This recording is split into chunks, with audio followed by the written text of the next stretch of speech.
నేను చూసిన మొన్న అమిత్ షా అంటున్నాడు పార్లమెంట్ లో, అంబేద్కర్ అంబేద్కర్ అంబేద్కర్ అంబేద్కర్ బోల్నా ఫ్యాషన్ హోగా, బరాబర్ ఫ్యాషన్ తప్పేమున్నది.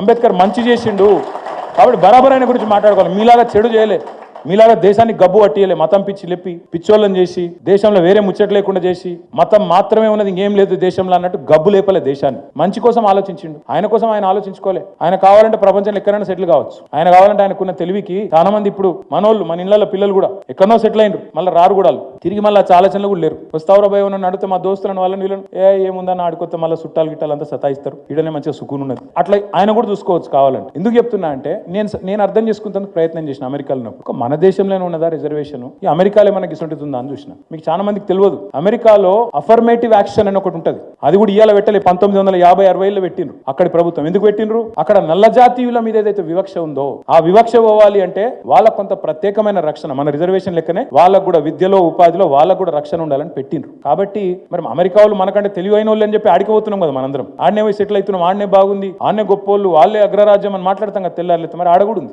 మరి వాళ్ళు బుద్ధి తక్కువ. ఎందుకు చెప్తున్నా ఈ మాట అంటే భారత సమాజాన్ని కరెక్ట్ గా అర్థం చేసుకుంటే ఈ పనికిమాలిన మాటలు మాట్లాడరు.